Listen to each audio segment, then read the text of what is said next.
Morning, glory, America. Bonjour, hi, Canada. Hugh Hewitt from New Hampshire, where I'll be today. Actually, Studio North. I'm going down to New Hampshire, Massachusetts later. Joined by former United States Senator Jim Talent. Boy, Jim, I have never been happier to have you on because you're the perfect person to talk about one story with. I don't know if you saw this in the Telegraph yesterday, but late last night, the Telegraph published this story. Russia's former president, Dmitry Medvedev, has said that Moscow, quote, would be forced to use a nuclear weapon if Ukraine's counteroffensive was a success. Quote, imagine if the offensive, which is backed by NATO, was a success and they tore off part of our land. Then we would be forced to use a nuclear weapon according to the rules of the decree from the president of Russia. There would simply be no other option. So our enemies should pray for our warriors' success.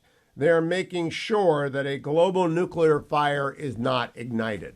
I haven't seen that covered anywhere except the Telegraph. How do you react to that, Senator Talent?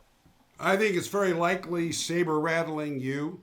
You know, there's a lot of reasons for that, but maybe the biggest is Russian doctrine calls for, under some circumstances, the use of tactical nuclear weapons, but it assumes that they've outfitted and trained their troops, excuse me, so they can operate on an irradiated battlefield.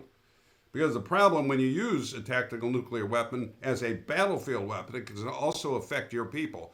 And I don't think anybody thinks the Russian army is capable of operating in that fashion. So, you know, whenever you have a war involving a nuclear power, an aggressive nuclear power, you have a greater risk that nukes will be used under some circumstances. But I'm inclined to think it's saber rattling. I don't think it should affect our policy towards Ukraine.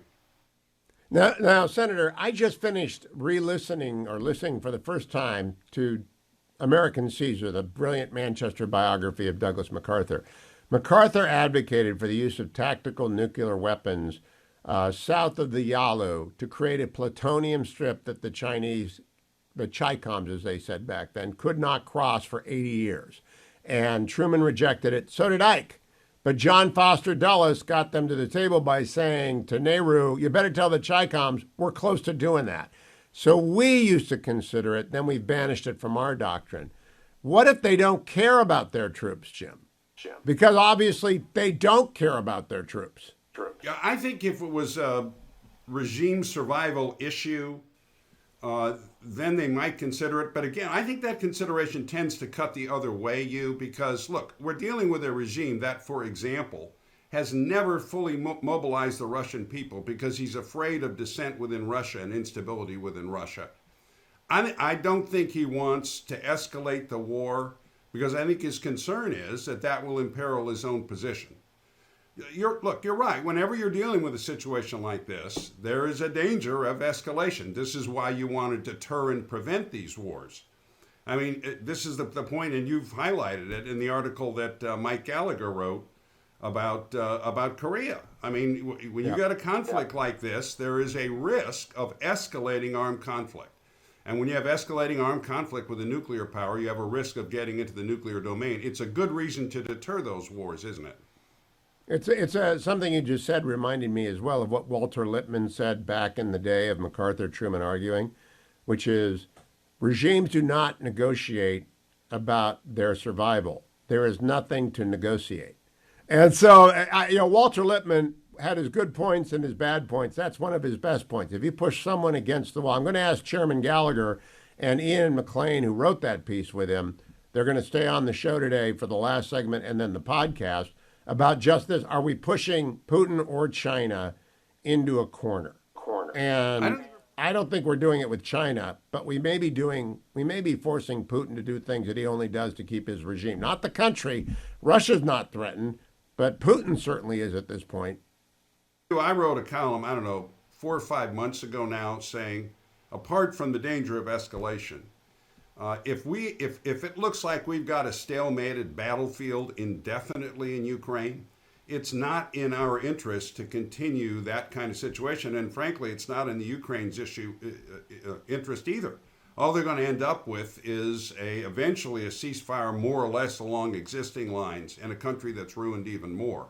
So I've been watching this offensive. I think we need to supply them and give them every opportunity to accomplish their goals. But at some point, it's not in our interest or their interest to continue this, apart from the risk of escalation. How is the offensive going? I tried to, but I did not read the Ministry of Defense since I spent most of the last 4 days in airports. They're gaining small amounts of ground. The problem is they haven't been able to do integrated combined arms warfare. Certainly they haven't been able to scale it. It's basically an infantry artillery war, and they're operating sequentially against a defense in depth.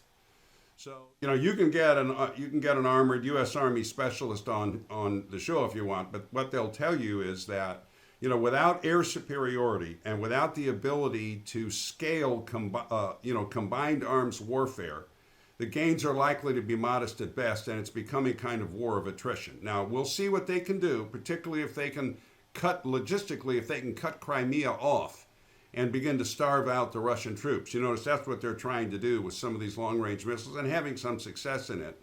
But I said 4 or 5 months ago, I forget when I wrote that, I thought the most likely thing was more or less stalemated battlefield over time. And we need to start thinking about what we're going to do if that's what this turns out to be. Jim, the bad thing about the campaign so far is it's all about issues of domestic consequence and nothing about seriousness of purpose on the world stage. Let me turn to my airline nightmare. I have a thesis which I want to test on you. One of the reasons it's so bad, and it is so bad, I met so many people who've been so screwed over the last 5 days, and the same thing happened at the end of June. It's just overwhelmed. Is that our 0.1%, not our 1%. I'm a 1%er, I admit that. And but I fly commercial, sometimes in first class, sometimes in cattle. It just depends. But I fly in airports. I don't think our 0.1% fly in airports anymore. I think they take private jets from private airplanes, from private airports, and they don't have to live it, and they don't know it. Is that plausible? Oh, yeah, sure. I mean, people in that group. I know people, and they have every right to do that, but they don't have the same incentive the rest of us have. And you have opened up a subject. You've pushed one of my buttons. I'm like you. I mean, I become a different person when I enter America's airline transportation. I'm normally a pretty easygoing guy, but when I enter that system, it just drives me out of my mind. I think we neither have a system that is effectively deregulated, so we have effective market-based competition that produces efficiency, nor do we have an effectively well-regulated system. We're somewhere in between. And so these disasters occur, and there's choke points in the system. It would help to pass an FAA reauthorization bill that made some sense. And we have a Missourian, Sam Graves, who chairs the Public Works Committee, and Sam is a pilot, and I know he's been working on this a long time. He has a good relationship with the ranking member, so maybe we'll get some relief this year. I know they're trying to do something in the House. I don't want to go back to the bad old days of everything being regulated, but I do think the airlines are understaffed. I don't think they have enough pilots. I don't think they pay them enough. I think the union rules are terrible, and they certainly don't have enough ground staff. I don't know who hires the ground staff. I assume it's the Washington Area Metropolitan Authority. I am never going to Newark again, Jim. Never. It's the worst airport in America. Through Newark? Yeah. Well, I would have strongly suggested some other. But I'd forgotten. It's been so long. You have to. Jim, I've been flying for 50 years. I've never had a connecting flight canceled. It happened twice in 3 days after 9 p.m. at night. I never happened to me. Have you ever had that happen to you? A connecting flight canceled after 9 p.m.? Well, I have to tell you, my friend, if you may have just had an enormous run of good luck, because I've had connections cancel. Oh, yeah. Get to the airport, and you're rushing to get to the gate, and then you look up there, and it's canceled. And now, of course, you have how long a line, everybody trying to rebook. I mean, it is. I think a lot of the airlines are behind technologically, and then that raises the question, what about the system kept them from investing in the necessary technology? Was this just a big business error, or are there incentives in the system that made that error more likely? And I would love, the United CEO will never come on. He's welcome to come on. but we're going to say at least 1,000 times, with my apologies to the pilots that I know in the system who used to be Navy aviators and flew with my son-in-law. I'm sorry, but this is true. Never fly United. Okay, Jim Talent. Follow him on Twitter at Jim Talent from the Bipartisan Policy Center. Maybe we get a bipartisan set of suggestions to save America's travel. Again, that's a first world problem. I've got lots to eat. I'm wearing good clothes. I have gasoline. I'm a 1%er. But I can still complain. I am your voice, America, on air travel. Brad, Shell, all of you that I travel with, I am your voice.